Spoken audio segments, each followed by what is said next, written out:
Ok, pessoal, já de volta. Galeto de Ouro. Onde é que fica o Galeto de Ouro? Em frente à rodoviária.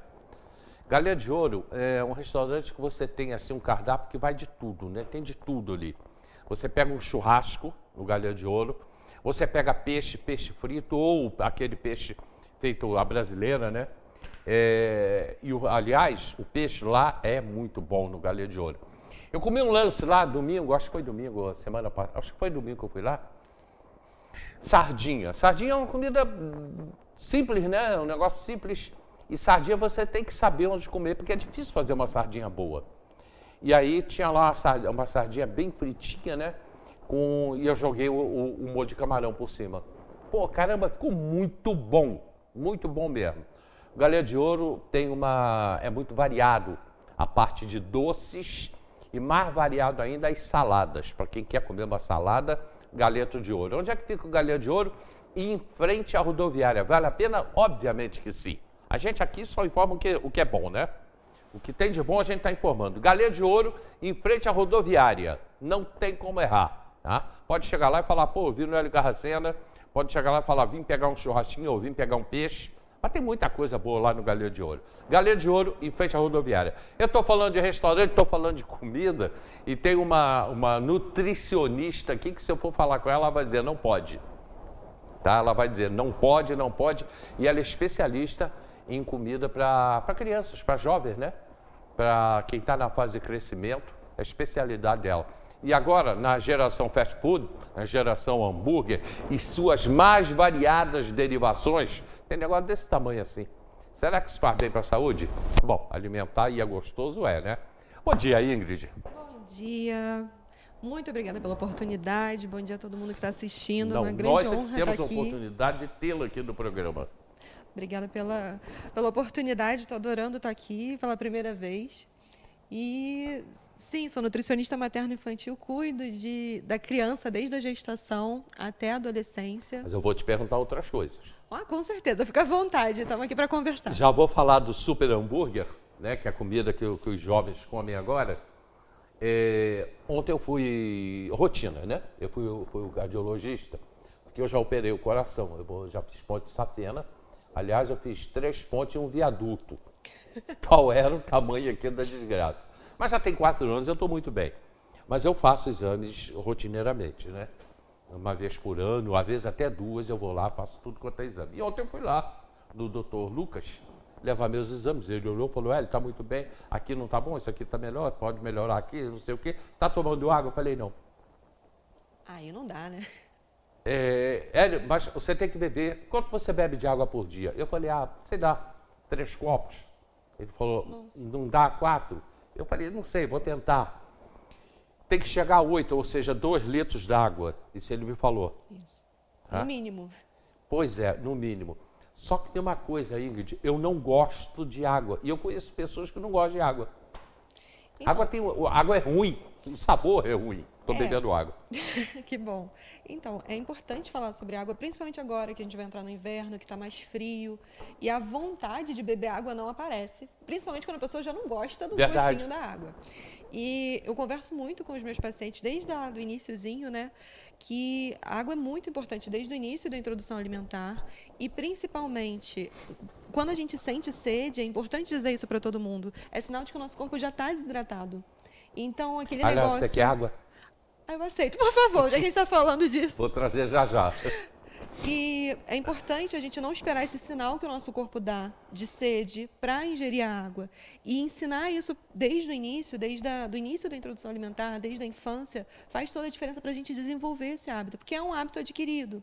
E eu tenho certeza que se você começar aos pouquinhos, trazer a sua aguinha, ficar com ela ali, e bebendo durante o programa, e criando o hábito de ter sempre um copinho de água por perto, você desenvolve esse hábito. Você parece o Lucas, o meu cardiologista, falando comigo ontem, né? Que ele falou exatamente isso. Quando você tem sede, já é no final, é porque você já está sem água no corpo. Exatamente. Você não pode dar tempo de sentir sede. Eu falei com ele, cara, eu não gosto de água. Tem outros artifícios, tem como a gente saborizar a água, que a gente fala, né? De colocar ali uma rodelinha de limão, uma rodelinha de laranja. Tem até gente que coloca hortelã, morango, para saborizar, para dar ali... Canela, exatamente. pauzinho de canela, dá uma saborizada, dá uma ajudada para facilitar esse consumo, mas o melhor dos mundos seria você ir aos pouquinhos desenvolvendo esse hábito. H2O, Guaraná, Coca-Cola. Ah, não, isso não conta. Algumas pessoas me perguntam. Mas H2O é água. Não, é água com um monte de outras coisas, inclusive a adoçante, né? Porque não é nem o açúcar. E recentemente tem uma nova publicação falando sobre o consumo de adoçante para pessoas que não têm essa necessidade, quanto tem ali uma série de consequências, inclusive para uma predisposição a câncer. Então é importante a gente evitar esses artifícios para beber água, que se bebe, ingere líquido, porém acaba trazendo outras consequências para o seu corpo. E isso é interessante dizer também sobre o suco, que é algo que muitas pessoas falam. Ah, porque vou oferecer suco, é mais fácil beber o suco. É importante dizer que mesmo o suco, só com a fruta, tem açúcar, a frutose. E quando você oferece suco para a criança, por exemplo, para favorecer a ingestão de água, para facilitar a ingestão de líquido, a gente está oferecendo açúcar junto, que modifica o paladar da criança, dificulta a aceitação de outros alimentos. Então, substituir a água pelo suco não é uma boa estratégia. É importante realmente a gente ir oferecendo aos pouquinhos, tanto para a gente quanto para a criança. Pouquinhas doses de água durante o dia ajudam muito a gente ir criando o hábito de beber água. E quando a gente percebe, a gente já está bebendo automaticamente. Pois é, mas tem gente que bebe muita água, principalmente as meninas. Aí nessa faixa, isso eu acredito até que seja a idade, né? 15, 16, 17 anos. Essas meninas bebem muita água. Tá? Mas é isso mesmo? É isso mesmo. É interessante dizer que não tem um limite para consumo de água, só água, né? Água mineral sem nada. Mas tem um mínimo tolerável, que é o que o seu cardiologista te recomendou, um mínimo de 2 litros por dia. Para crianças diminui um pouquinho, dependendo da faixa etária, mas para adultos é no mínimo 2 litros. E água com gás? Então, a água com gás tem ali uma questão em relação à quantidade de sódio que ela tem. Que a água com gás, para mim, ela é menos ruim. Tem uma questão importante ali em relação ao consumo de sódio, que tem ali na água com gás, que é maior do que a água mineral, por exemplo. E aí, dentro de uma realidade, uma pessoa que já tem uma predisposição para uma hipertensão, já tem uma predisposição para outras doenças, não é tão interessante. Como eu disse, a água saborizada seria uma boa forma de favorecer esse consumo, porque entra uma fruta, entra ali uma erva que agrega valor nutricional à água. Agora, a parte industrializada das versões de água não são tão interessantes. Você vê, todo mundo fala isso. E ontem o cardiologista, o Lucas, ele conversou seriamente comigo. Eu fui na Alcance e ele falou muito sério comigo. Ele não falou sério. Ele falou, cara, olha só, tá tudo bem, mas você tem que beber água. E é muito importante falar sobre isso nesse momento, como eu disse, porque as pessoas que já têm uma dificuldade de consumo de água, quando chega agora no frio, que a gente já está entrando nesse momento, aí mesmo que o consumo vai embora. Tem um momento da consulta que eu mostro, né, para as famílias a escala de Bistrol, não sei se você já viu em algum momento, que mostra ali uns desenhos dos tons de xixi, dos tons, e aquele desenho, quando a criança identifica qual tom de xixi que ela faz, é incrível, porque mostra exatamente como é que está a hidratação dessa criança ou dessa família. E é importante conversar sobre isso. Quando a nossa ingestão de água está deficiente, o tom do nosso xixi muda, o cheiro do nosso xixi muda, sobrecarrega rim. E dentro de um paciente que já tem um histórico de outras questões envolvidas, é muito sério. Então, você deve tomar remédio. Então, é importante 6 por dia. Então, é muito importante você ter uma ingestão de água adequada, pelo menos. Porque, não, já tô bebendo água, porque eu fiquei com medo. Não hoje, eu já venho bebendo, não tanta, mas agora eu vou fazer direito, porque deu medo. Eu, quando saí da minha operação, eu estou falando do meu caso, porque isso aborda centenas de pessoas que passaram por isso. Aliás, agora, um mês atrás, uma amiga minha foi operada do coração, Serginho também foi operado de coração, enfim, isso pega para todo mundo. No dia que eu saí, eu falei assim, eu tava com fome. Eu estava no hospital, foi num domingo de Páscoa, tem 4 anos. Eu falei, doutor, lá em Friburgo, eu falei, doutor, posso comer a feijoada? Não, mas ele falou que podia. Mas ele me explicou. Ele falou, Hélio, você pode comer de tudo, você não está doente. Você operou o coração. Aí eu estou perguntando agora a nutricionista. Você operou o coração, você não está doente. Tá? O que você não pode comer é gordura. Você não pode, por exemplo, comer um prato de batata frita com arroz. Exatamente. Você não pode comer uma macarronada, por exemplo, e junto colocar batata. Por exemplo, vamos entrar na misturar a comida. Vamos falar sobre a gordura e a questão da feijoada. A questão da feijoada não é o feijão em si. A questão da feijoada é a quantidade de salgados que a gente coloca na feijoada, que é uma carne gorda, uma carne com bastante gordura. A gente vê ali aquela gordura boiando ali em cima da feijoada. A grande questão é essa. Então, você está ali ingerindo, sim, uma quantidade de gordura grande. E muitas pessoas agregam ali na feijoada um torresminho, alguma coisa ali além uma batatinha frita, uma linguicinha. Sempre tem, além da feijoada, os acompanhamentos. A questão é essa.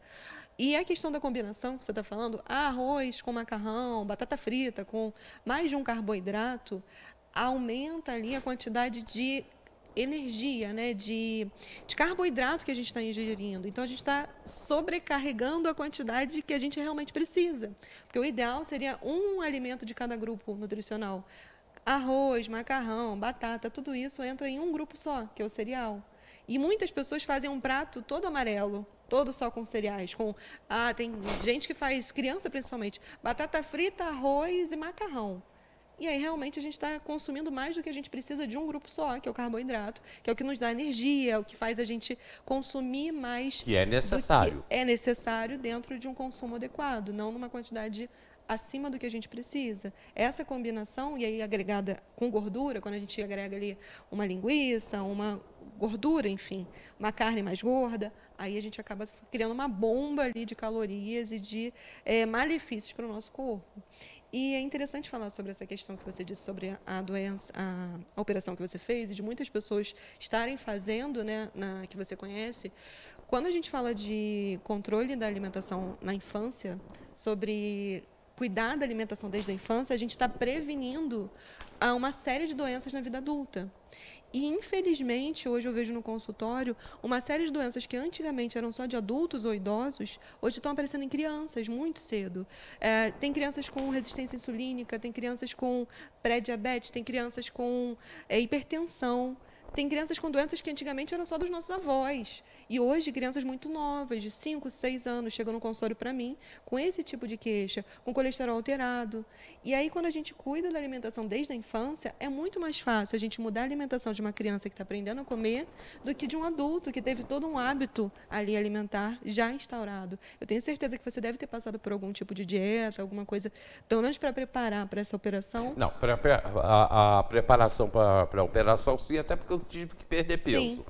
Depois da operação, eu fui para o meu peso ideal. Legal. Tá? Eu emagreci muito, aí voltei para os meus 88 quilos, que era o meu peso ideal da minha vida inteira, que é o meu biotipo, não tem como fugir. Sendo que de um ano para cá, eu relaxei por completo.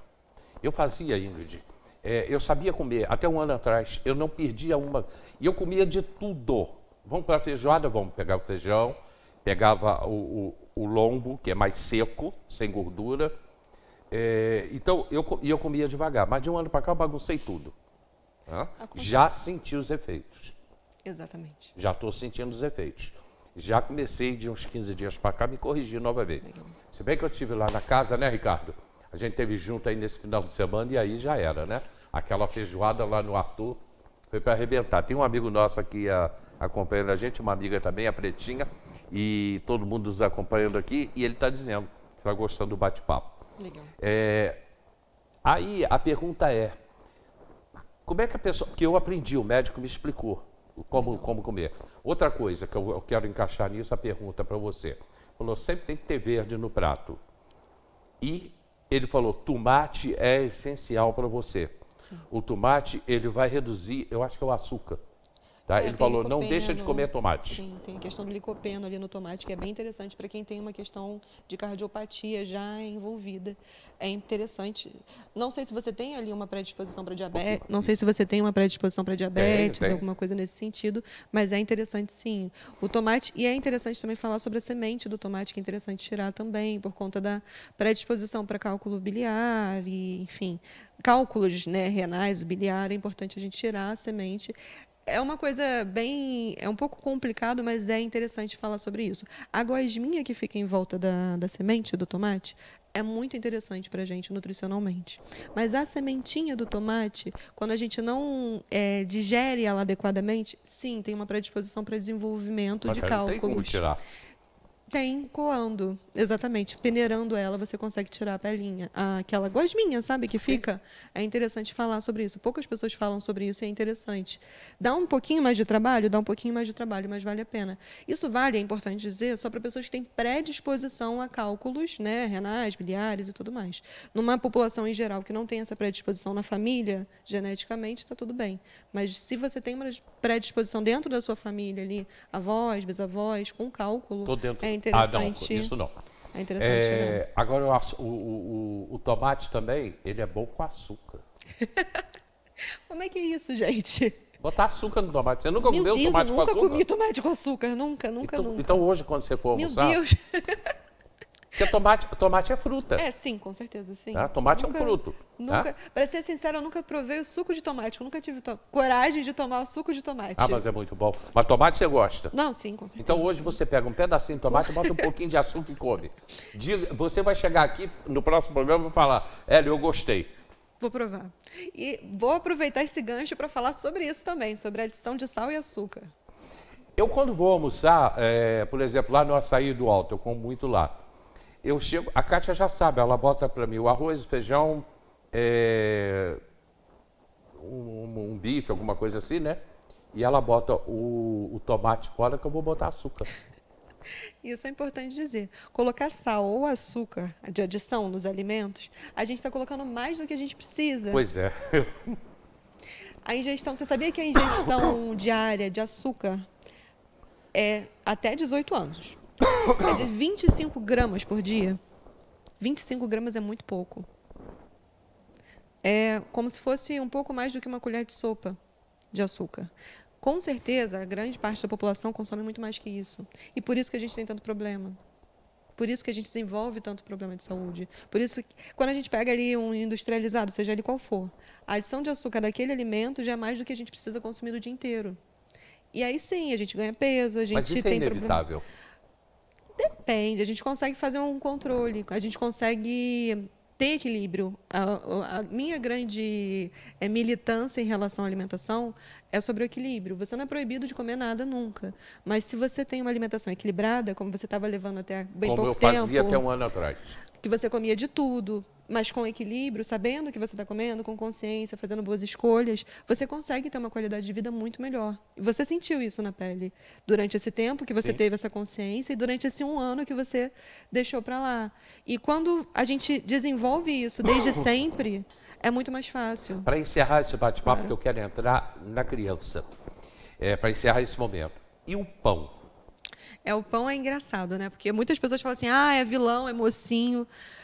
Dentro de uma alimentação saudável, dentro de uma alimentação equilibrada, desde que você não tenha nenhuma restrição alimentar, por exemplo, se você tem ali uma suspeita de uma restrição ao glúten, é interessante você buscar alternativas. Se você tem ali uma suspeita de restrição à lactose, muitos adultos descobrem essas restrições depois de uma certa idade e muitas vezes vendo os filhos passando por alguma questão ali que foi diagnosticada. Isso é importante dizer. Muitos adultos descobrem restrições alimentares depois de uma certa idade. E se você não tem nenhuma questão envolvida nesse sentido de restrição alimentar real, o pão não é um vilão, desde que você tenha uma alimentação adequada, desde que você não coma ali de uma forma exagerada. Numa rotina de que você come frutas, legumes, verduras e come o pão com equilíbrio, o pão é um aliado que entra ali na questão do carboidrato, que dá a energia que é necessária. Não é brincadeira não, é sério que eu vou falar. Um pãozinho de manhã, um pãozinho à noite. 5 pãezinhos de manhã, não é, pastor Daniel Palhares? 5 pãezinhos de manhã. Então, quando você come 5 pães de manhã, você está consumindo muito mais do que você precisa. E tem a questão do açúcar também, que está ali no pão, que vai ser digerido e vai transformar em açúcar no teu organismo. Então, você está consumindo muito mais do que você realmente precisa. E aí sim, entra alguns artifícios. Se você não consegue comer um pão, quando você come pão integral, por exemplo, você não consegue comer muito. Porque tem a questão da fibra envolvida, que te dá mais saciedade. Isso é uma coisa que algumas pessoas já sabem, mas a grande maioria não tem essa consciência. Ah, eu vou comer pão integral, vou poder comer bastante porque é mais saudável, engorda menos do que o pão francês, por exemplo. Não é bem isso. Caloricamente, é quase a mesma coisa. Só que a ingestão de fibra que você tem no pão integral é maior e te deixa mais satisfeito. Então, é muito mais fácil você comer 2 pães francês ali, que é farinha branca, que de rápida digestão, do que você comer 4 fatias de pão integral. Você não vai conseguir. É equilibrado, a mesma coisa, é ruim. Caloricamente, é a mesma coisa, só que a ingestão de fibras e o que você agrega ali de valor nutricional para o teu organismo é mais interessante que seja o pão integral. E você vai estar mais satisfeito, você não vai conseguir comer tanto, porque a fibra te dá saciedade, entendeu? A questão é você ter uma escolha mais inteligente na hora de comer. Não o problema não é o pão, o problema é o equilíbrio e você saber fazer escolhas mais inteligentes. Eu estou indo para o comercial agora, eles são pastores, a Carla e o Daniel são meus amigos, né? E a Carla está fazendo psicologia para tentar convencer a Daniel para não comer tanto pão. Nossa. Pois é, essa é a situação. Aqui, eu vou para o comercial, na volta, um assunto dentro desse mesmo bate-papo com a Ingrid, que é extremamente importante nesse momento que a gente está vivendo. Os pais agora dão o celular para as crianças ficarem quietas. Fica quieto, vai para o celular. E sai todo mundo para o fast food para comer aqueles hambúrguer e suas variações, né? Tem cada um desse tamanho assim. Até onde isso é bom? É nutricional, alimenta, não alimenta? Bom, enfim. Esse é o que a gente vai conversar com a Ingrid logo depois do comercial. E lembrando que a gente está falando de comida, né? Ali, Centro Gastronômico Recanto, a cafeteria, e o pão lá é maravilhoso. É maravilhoso, eu também gosto. A cafeteria é espetacular. Tem fermentação artesanal, é sensacional, eu compro pão lá. Pois é, você compra aquela bisnaga de sal e ervas finas. Não, e tem menos compostos industrializados, menos aditivos, vale a pena. Viu, Rafaela? Centro Gastronômico Recanto, a gente volta já.